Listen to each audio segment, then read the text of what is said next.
2020년도 저희 교회 표어는 여러분 오른쪽에 붙여 있는 대로 복음으로 교회를 새롭게 세상을 이롭게라고 정했습니다.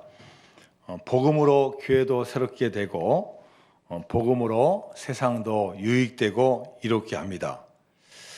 복음이 먼저입니다. 교회가 다른 거 아무리 풍성하고 좋아도 복음의 본질을 잃어버리면 안 됩니다.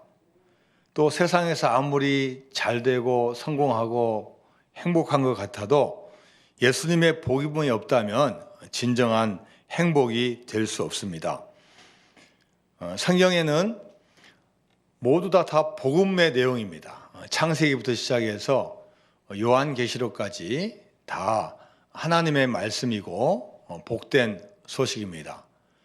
자, 그런데 특별히 성경에서는 복음서라고 하는 4개의 성경책이 있습니다. 마태복음, 마가복음, 누가복음, 요한복음입니다. 저는 2022년도를 맞이해서 이제 앞으로 복음서 중에서 가장 첫 번째인 마태복음에 있는 말씀을 중심으로 해서 여러분과 같이 말씀을 나누고자 합니다. 물론 때나 절기에 따라서 마태복음 장수가 앞뒤로 바뀔 수는 있지만 주로 마태복음을 중심으로 해서 같이 말씀을 나누려고 합니다. 자, 오늘은 마태복음뿐만 아니라 사복음서에 공통적으로 나와 있는 오병이어 기적에 대해서 우리가 같이 말씀을 나눕니다. 초대교회 가장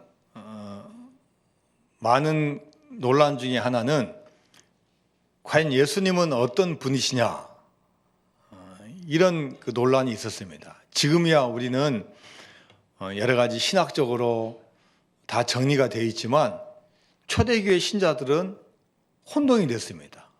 과연 예수님께서 하나님이신지 아니면 인간이신지, 하나님이라고도 하시기도 하고 하나님의 아들이라고 하기도 하고 또 인자, 사람의 아들이라고 하는데, 그렇다면 이분은 반절은 하나님이고 또 반절은 예수님이지. 이게 여러 가지 논쟁이 되는 겁니다. 결론이 나는데 그 결론은 뭐냐? 우리 주님은 참 하나님이신과 동시에 참 인간이시다는 거예요.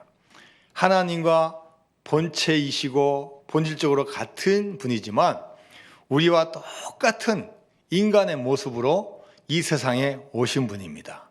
엄마 뱃속에서 태어났고 갓난아기로 태어났고 아빠 직업이 목수이니까 아마 아빠 일하는 거 보고 자랐고 12살 때 성전에 들어가서는 랍비들과 같이 논쟁을 하기도 하고 그 후에 공생애 때까지 기록은 우리가 알 수는 없지만 아마 말씀을 묵상하고 또 수많은 과정을 통해서 하나님의 사명을 감당하는 그런 준비 기간을 거쳤을 것입니다.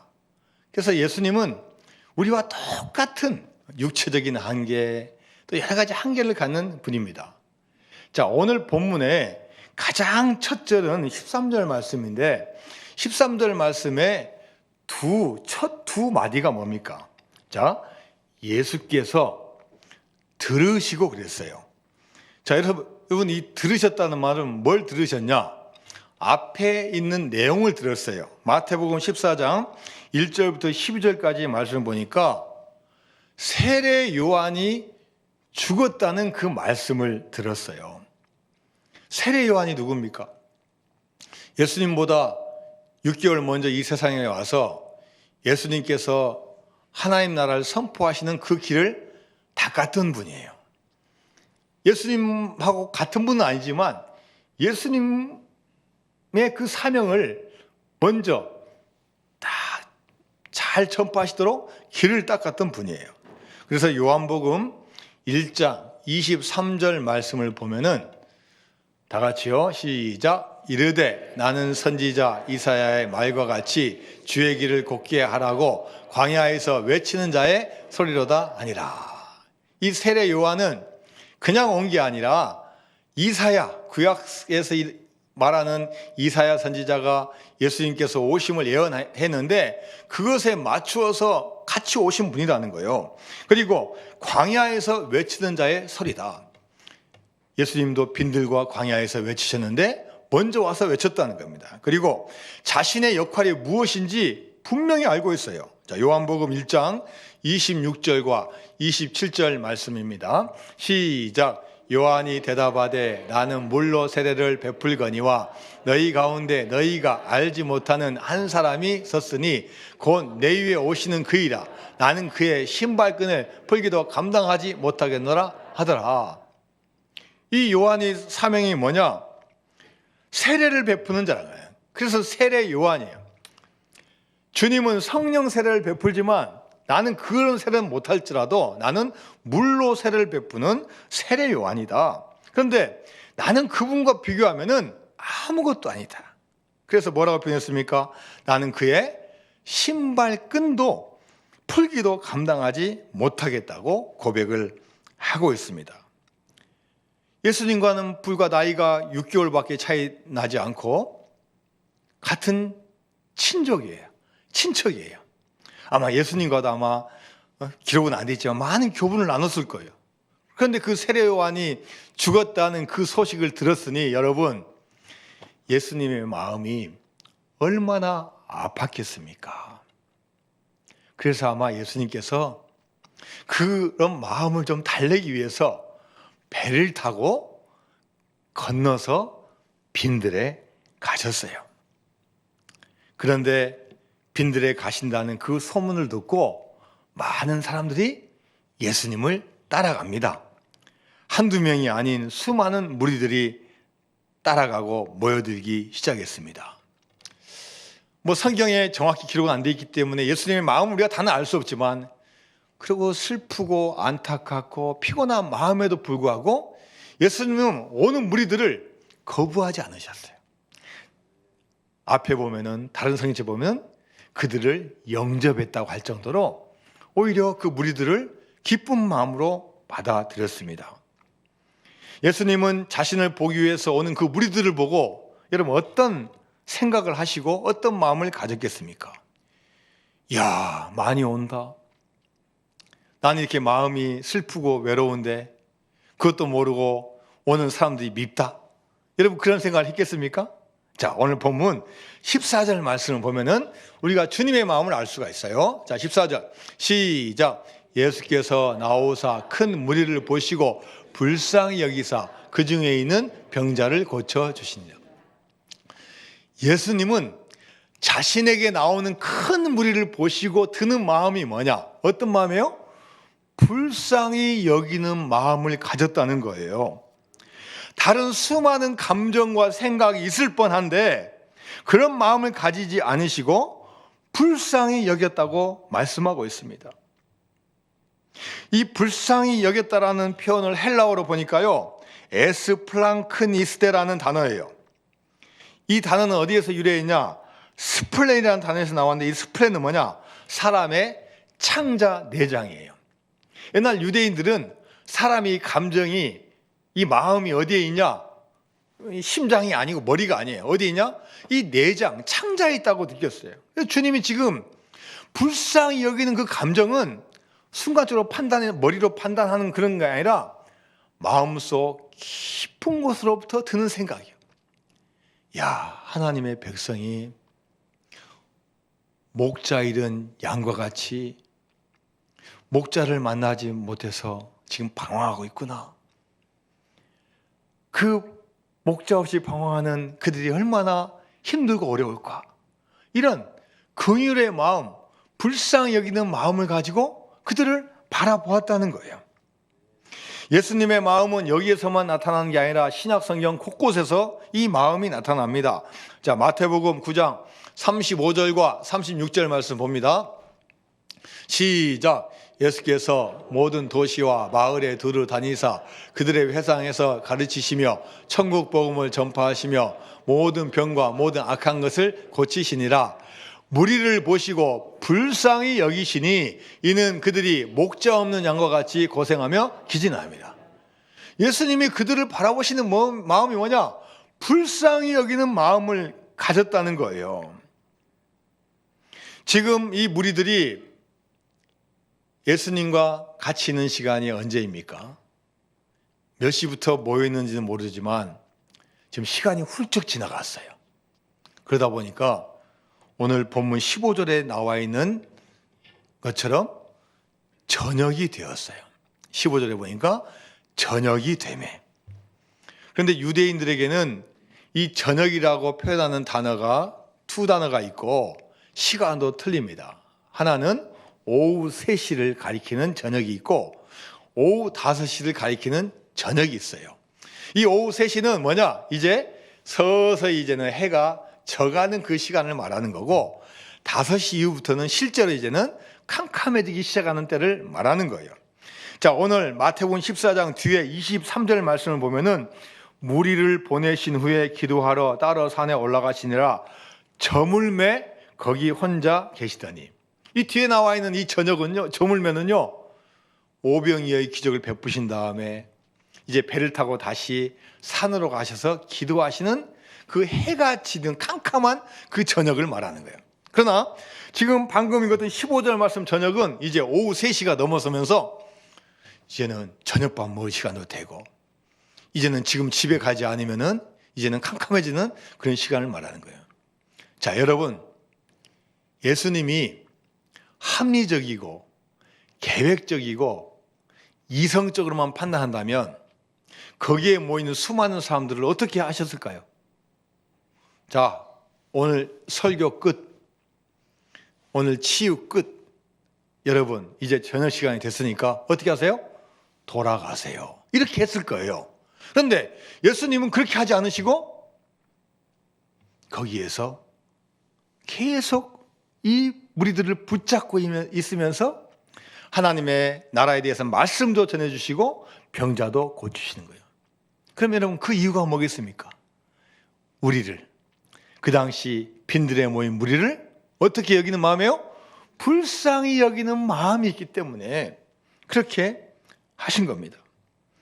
자, 누가복음 9장에도 오병이어의 기적이 나오는데 오늘 본문에는 안 나왔지만 예수님께서 어떻게 사역하신지에 대해서 구체적으로 나와 있어요. 자, 누가복음 9장 11절 말씀 같이 봅니다. 시작. 무리가 알고 따라왔거늘 예수께서 그들을 영접하사 하나님 나라의 일을 이야기하시며 병 고칠 자들을 고치시더라. 자, 예수님의 사역을 누가복음에서 딱 두 가지로 얘기하겠어요. 하나는 첫 번째는 뭐냐? 어떤 일을 한다고요? 하나님 나라의 일을 이야기하는 거예요. 예수님께서 이 땅에 오신 목적은 물론 우리의 필요할 것을 채워주시기로 오셨지만 가장 첫 번째가 뭐냐? 하나님 나라의 일을 선포하러 오신 분이라는 거예요. 하나님 나라를 선포하고 듣지 않으면요, 이 모든 우리 사람들은 세상 일만 하고 살다가 그냥 죽는 거예요. 열심히 일하고 열심히 돈 벌고 결혼하고 애 낳고 잘 키우고 이 세상에서 이 잘 사는 게 목적이에요. 근데 주님이 이 세상에 오신 목적은 뭐냐? 그것보다 먼저 할 일이 있다. 우리는 하늘나라의 백성이기 때문에 하나님 나라 이야기를 들어야 된다는 거예요. 그래서 그런 그 무리들에게 하신 말씀이 뭐냐? 하늘나라에 대한 이야기를 선포하시는 거예요. 그 다음에 이제 병자들을 고치십니다. 뭐 의료 장비를 통해서 의사와 간호사를 동원해서 수술하고 치료해 주는 게 아니라 하나님의 능력을 받아서 그 주님의 능력을 가지고 불쌍한 질병을 가진 환자들을 한 명씩 한 명씩 치유해 주시는 거예요. 주님은 이 세상에 오셔서 우리의 영혼이 잘 되고 육체가 잘 되는 그런 마음을 가지고 계시는 분이에요. 그래서 우리를 불쌍히 여겨주시고 우리가 잘못된 것으로부터 나오기를 바라는 게 주님의 뜻이 된 줄로 믿습니다. 그러나 여러분, 이 세상은 반대입니다. 이 세상은 어떤 세상입니까? 시간이 가면 갈수록 불쌍히 여기는 마음이 없어지는 시대예요.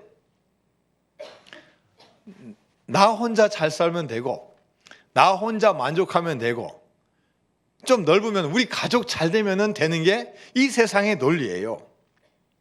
그래서 다른 사람에 대해서 불쌍히 여기는 마음이 점점 더 없어져요. 그 상황을 주님께서 말씀하셨어요. 마태복음 24장 11절과 12절 말씀입니다. 시작. 거짓 선지자가 많이 일어나 많은 사람을 미혹하겠으며 불법이 성함으로 많은 사람의 사랑이 식어져. 이 세상은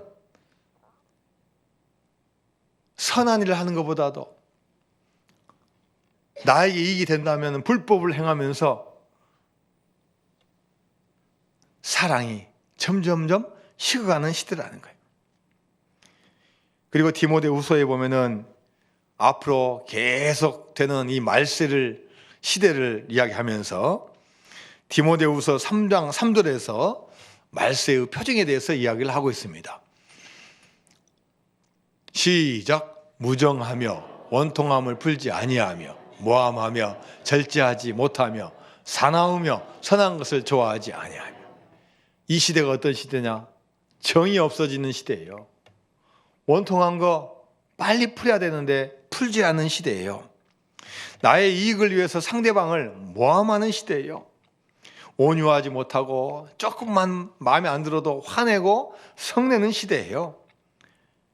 선한 것을 좋아해야 되는데 선한 것보다는 악행을 거리낌 없이 하는 시대예요. 상대방에 대해서 불쌍히 여기는 마음을 가지고 있는 게 아니라 오히려 마음을 닫는 이 시대가 된 거예요. 제가 지난주에 어떤 분이 보내주신 영상을 하나 보았습니다. 남극에서 엄마 펭귄 한 마리가 물속으로 쭉 다이빙을 합니다. 물고기를 잡으려고 들어가요. 그래서 빙어 한 마리를 탁 잡아가지고 물 바깥으로 탁 나오는데 이 펭귄의 천적이 기다리고 있어요. 누구예요? 이 바다 표범이 이 탁 튀어나오는 펭귄을 확 문 거예요. 과학자들이 이 펭귄의 생태를 알려고 카메라를 설치했는데 그 카메라에 딱 포착이 되었어요. 그런데 다행히 꽉 물었는데 이 입사에 벌어진 틈이 있어가지고 톡 튀어나온 거예요. 파드득 하면서 튀어나와가지고 쭉 미끄러져서 저기 있는 빙벽에 딱 부딪혀가지고 딱 쓰러졌어요.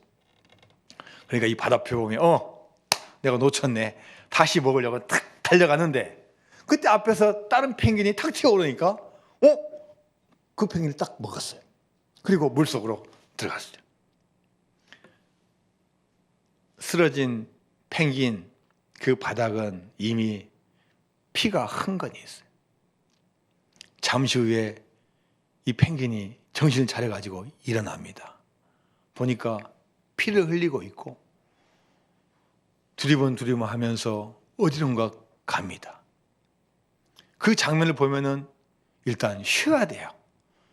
일단 피가 나고 있고 몸이 상하지 않으니까 몸 좀 보호했다가 가야 되는데 정신 차리자마자 한번 쭉 둘러보더니 자기가 보는 방향을 향해서 쭉 가는 거예요. 근데 그 길이 짧은 거리가 아니에요. 가다가 다리에 힘이 없으니까 쓰러져요. 배를 딱 바닥에 대고 있어요. 그리고 두 다리로 막 밀어요.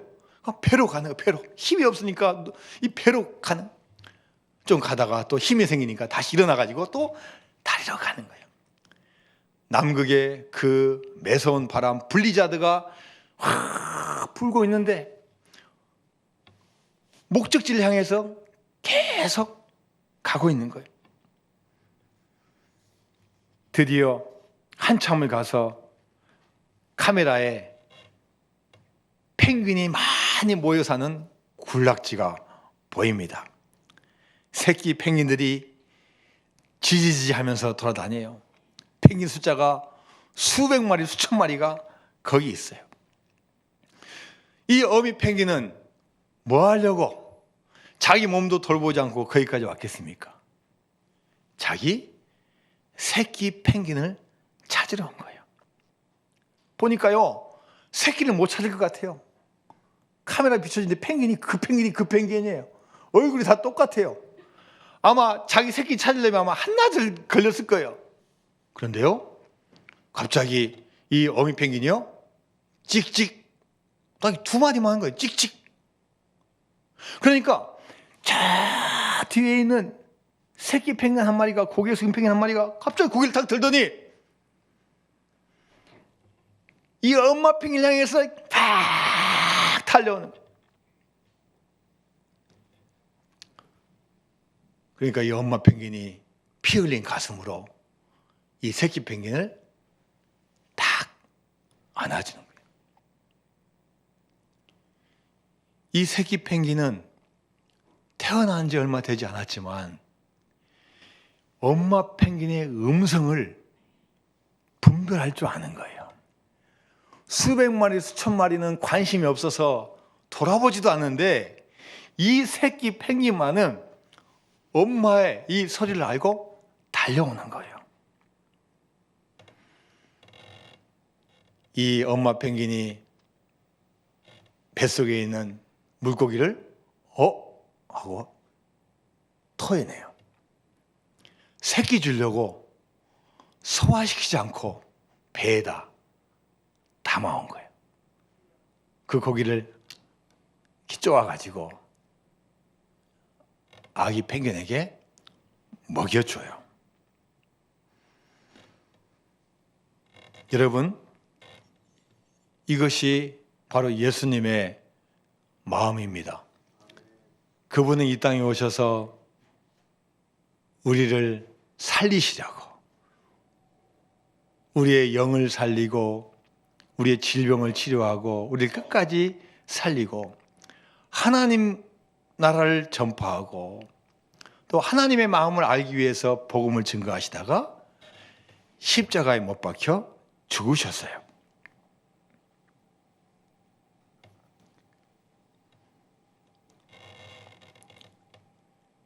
예수님이 거기에 모이는 남자 5,000명, 여자와 어린아이를 포함하면 2만 명의 사람들을 왜 시간이 돼서 돌아가지 아니하고 남게 했겠습니까? 아버지로서, 어미로서 이 백성에게 긍휼한 마음을 가지고 있는 거예요. 어떻게 하면 조금이라도 더 하나님 나라 이야기를 해줄까?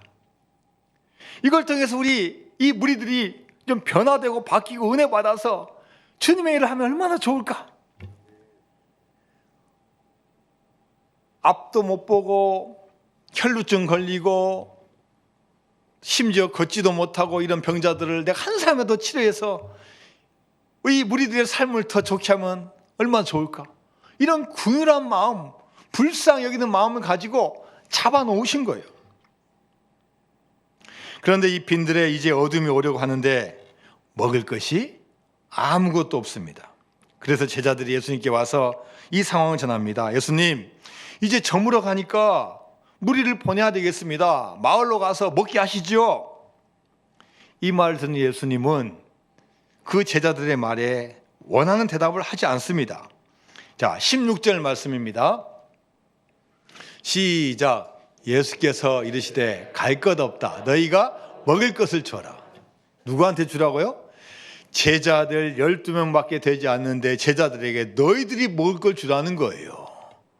돈이 있다 하더라도 빈들인데 어디 가서 먹을 것을 구해오고 어떻게 이것을 이성해 옵니까?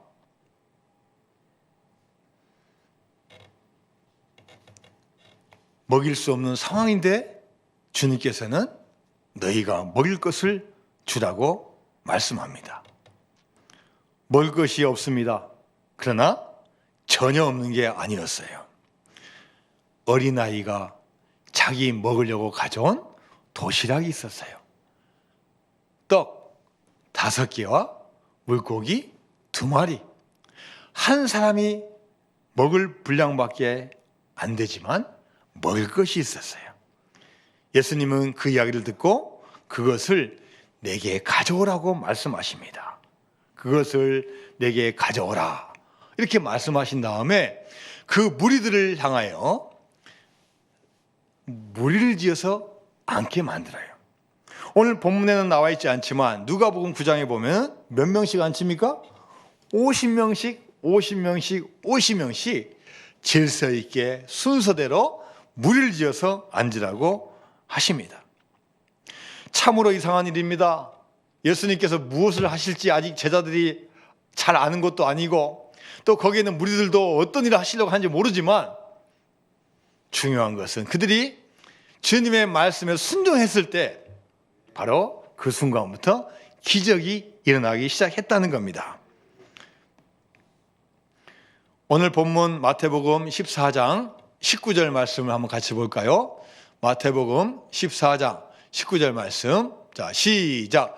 무리를 명하여 잔디 위에 앉히시고 떡 5개와 물고기 2마리를 가지사 하늘을 우러러 축사하시고 떡을 떼어 제자들에게 주시매 제자들이 무리에게 주니. 자, 예수님의 손에 들린 것은 너무나 빈약하고 너무나 적은 겁니다. 떡 5개와 물고기 2마리밖에 없는데 주님께서는 그걸 다 보시고 축사하시면서 기도하시는 거예요. 우리 편으로 하면은 이 축사는 기도하고 축복 기도를 하는 겁니다. 그런데 헬라어 원어로 보니까 올로게슨이라는 단어예요. 영어로 해석해 보니까 gave thanks. 하나님께 감사를 주었다, 감사를 드렸다는 표현이에요. 주님께서 이 없는 가운데서도 하나님께 간구하고 하나님께 기도하고 무엇보다도 감사하며 아뢰니까 하나님께서 능력을 행하여 주신 줄로 믿습니다. 여러분, 이 짧은 순간이지만 예수님 말씀대로 다 이루어진 거예요. 오병이어를 가져왔을 때 오병이어가 없기 전에 제자들에게 뭐라고 했어요? 너희가 먹을 것을 줘라. 제자들이 황당합니다. 없는데 어떻게 줍니까? 그런데 믿고 나가니까 그 일이 이루어진 거예요. 제자들이 이제 그 오병이어를 가지고 떡을 막 떼주기 시작합니다. 너희가 먹을 걸 줘라. 그 말씀대로 먹을 걸 주니까 다 준 다음에 12바구니, 12광주리가 남았다고 성경에서 기록하고 있습니다. 여러분, 하나님의 기적은 우리가 주님의 말씀을 순종하고 감사하는 데부터 시작될 줄로 믿습니다. 아무리 작은 것이라 할지라도 그것이 하나님께 바쳐지고 드려지고 감사함으로 나아가면 반드시 하나님의 기적이 시작될 줄로 믿습니다. 우리의 걱정과 근심과 염려도 주님 앞에 맡겨지면 주님께서 다 해결해 주시는 거예요. 우리 생각으로는 할 수 없지만 주님의 손에 들려지고 주님께서 다 섭리하시면 우리의 모든 간구와 역사가 일어나게 될 줄로 믿습니다. 어떤 목사님이 쓴 한 권의 책이 있는데 이 책 제목이 뭐냐? 행복의 문을 여는 열쇠. 행복의 문을 여는 열쇠. 그 다음에 4단어예요. 평생 감사. 행복을 여는 열쇠가 어디냐? 평생 감사하고 사는 데 있다는 거예요. 이 목사님이 말하는 게 뭐냐? 신앙에는 삼각형의 꼭지점이 있습니다. 말씀과 기도, 그리고 감사가 있습니다. 말씀과 기도가 있어도 감사함이 없다면 그것은 온전한 믿음이 되지 못합니다. 감사는 믿음과 행복의 필수 조건입니다. 행복에서 감사한 것이 아니라 우리가 감사할 때 행복할 수 있습니다. 여러분, 그렇습니다. 행복한 조건 속에서도 감사하지 않으면요 불행해지는 거예요. 그러나 아무리 불행한 조건이지만 감사하면 행복의 길이 열리게 되는 것입니다. 자, 여러분이 잘 아는 데살로니가 전서 5장 18절 말씀, 자, 한번 크게 읽습니다. 시작. 범사에 감사하라. 이것이 그리스도 예수 안에서 너희를 향하신 하나님의 뜻이니라. 할렐루야. 하나님의 뜻이 어디 있냐? 감사하는 데 있다는 거예요. 범사에 감사. 좋아도 감사, 안 좋아도 감사, 기뻐도 감사, 슬퍼도 감사하다. 감사, 고난 가운데도 감사, 좋은 가운데도 감사. 늘 감사하면은 이 감사를 통해서 하나님께 영광 돌리는 지름길이 될 줄로 믿습니다. 어느 절에 동자승이 주지승에게 물었어요. 주지스님, 오늘 제가 아주 놀라운 사실을 발견했는데 부처님이 어느 나라 사람인지 아세요? 이 주지승이 보니까 이 꼬마 이 증이 기특하니까 야, 그래, 어느 나라 사람이더냐 했더니 이 동자승이 중국이요 그래요. 주지승이 야, 그게 아니다. 부처님은 인도 사람이다. 인디아라는 나라 사람이다. 원래 왕실의 왕자였는데 밖에 나와서 돌을 닦고 훌륭한 분이 되었다. 그러니까 이 동자승이 듣고 스님 아니에요. 중국 사람 맞아요. 그래도 주지승이 계속해서 인도 사람을 하니까 이 동자승이 벌떡 일어나가지고 불상으로 다가갔어요. 불상으로. 스님, 저도 처음에는 부처님이 인도 사람인 줄 알았어요. 근데 얼마 전에 청소를 하다가 놀라운 사실을 발견했어요. 여기 좀 보세요 하면서 이 불상 밑에를 딱 들어주는 거예요. 영어로 뭐라고 써 있어요? 뭐라고요? 왜 이렇게 잘하셔? 메이드 인 차이나라고 써 있어요. 봐요! 중국 사람이잖아요. 이 동자승은 아직 어리니까 당장 보이는 것만 진짜로 알고 있어요.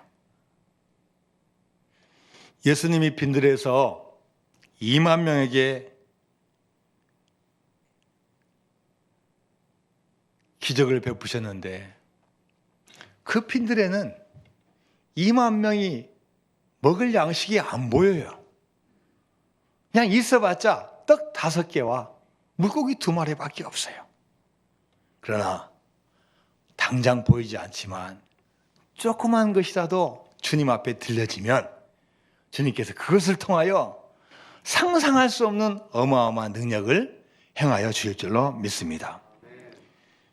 오병이의 기적은 예수님만 하신 게 아니에요. 그 전부터 하나님께서 이미 구약의 백성들에게 보여주셨어요.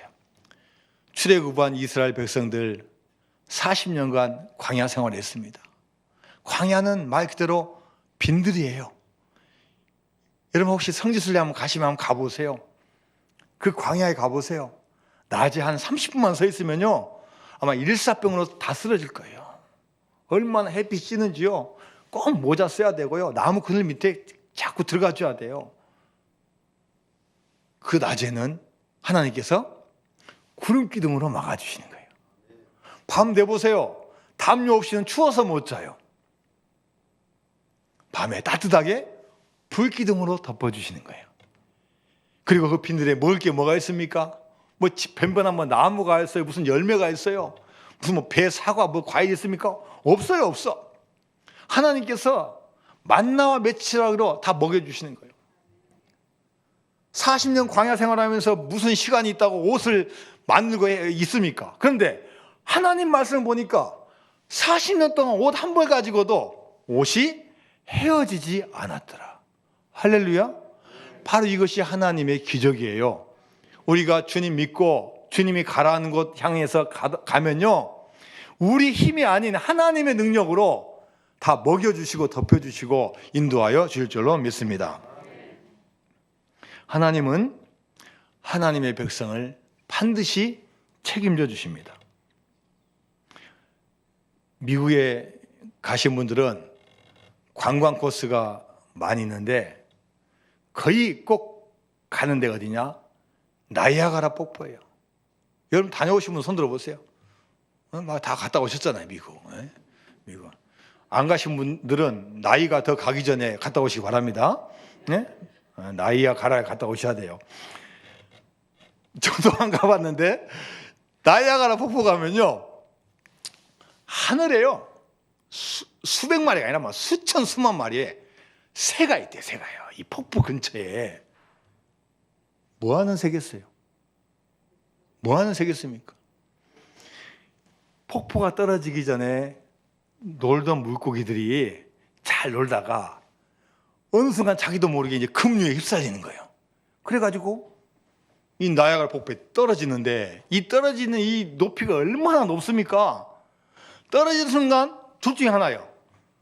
사망 아니면 기절의 기절. 그러면은 쭉 새가 날고 있다가 어치 또 걸렸네. 딱 주워 먹으려고 새가 아주 그냥 딱 대기하고 있는 거예요. 세상은 이와 같습니다. 먹을 것이 있으면요 몰려들어요. 먹기 위해서 막 쫓아가는 거예요. 그런데 하나님 나라는 어떤 나라입니까? 하나님 나라는 우리가 주님 믿고 오고 모이면 하나님께서 다 먹여주셔요. 우리가 어떤 뭐 걱정하고 근심하고 염려하고 뭔가를 노력해서 먹는 게 아니라 주님 앞에 나와서 주님 의지하고 믿고 나아가면 그때그때마다 먹여주시고 기적을 행하여 주시고 치유해 주시고 놀라운 축복 역사를 허락하여 주실 줄로 믿습니다. 주님은 어떤 분이십니까? 우리를 불쌍히 여기시는 분이에요. 그리고 우리를 불쌍히 여기셔서 그분의 능력으로 다 필요를 채워주시고 공급해 주시는 하나님이셔요. 주님은 어떤 분이시냐? 참 좋으신 분이에요. 좋으신 분인 것만 해도 너무나 감사한데 정말로 좋으신 분이고 참 좋으신 분이에요. 우리가 참 좋으신 분을 믿고 나아가면 반드시 승리할 줄로 믿습니다. 다 같이 찬양합니다. 참 좋으신 주님, 귀하신 나의 주. 같이 찬양합니다.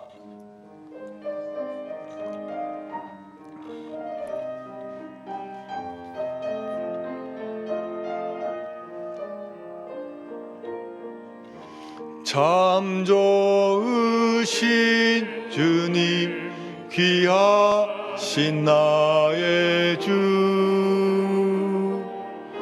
늘 가까이 계시니 나 두려움 없네. 내 영이 고날 때 내 맘 낙심될 때 내 품에 안기라 말씀하셨네. 광야 같은 세상 주만 의지하며 주의 인도하시 날 강건케 하시며 주의 사랑 안에서 살게 하소서. 주만 의지하리 영원토록. 한 번 더 고백합니다. 참 좋으신 주님,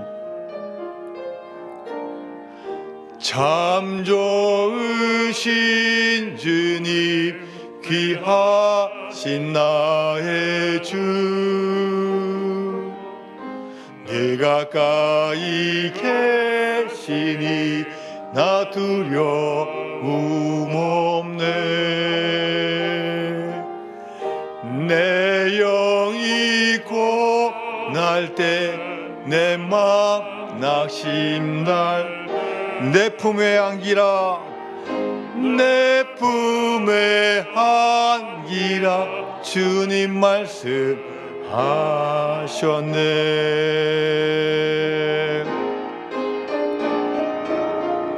광야 같은 세상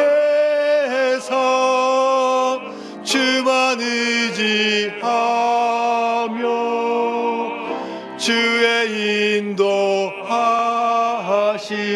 날 강건케 하시며 주의 사랑 안에서 살게 하소서. 주만 의지하리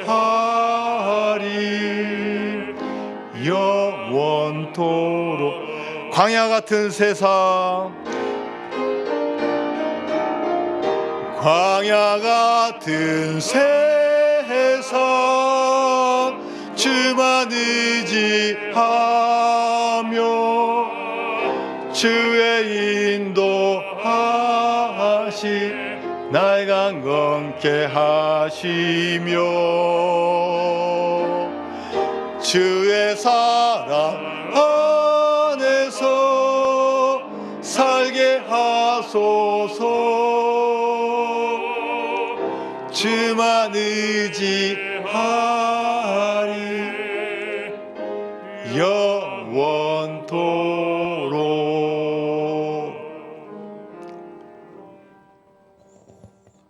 우리가 살고 있는 이 세상은 빈들이고 광야입니다. 아무리 노력하고 아무리 애를 써도 돌아보면 또 채워야 되고 또 목마르고 또 부족한 것이 너무나 많은 빈들입니다. 우리가 빈들에 있는 삶을 살아갈 때 우리를 보호해 주시고 공급해 주시고 기적을 행해 주시는 주님 인도하심 따라서 승리하는 여러분 되시기를 주님의 이름으로 축원드립니다. 하나님 아버지 감사드립니다. 저희를 사랑하여 주셔서 복된 주일 주의자에 나와서 예배하고 찬양할 수 있는 은혜 주심을 감사드립니다. 오직 주님만 의지하게 하여 주옵시고 오직 주님의 신앙으로 승리하는 우리 모든 성도님 될 수 있도록 은혜 허락하여 주옵소서. 예수님의 이름으로 기도드리옵나이다. 아멘.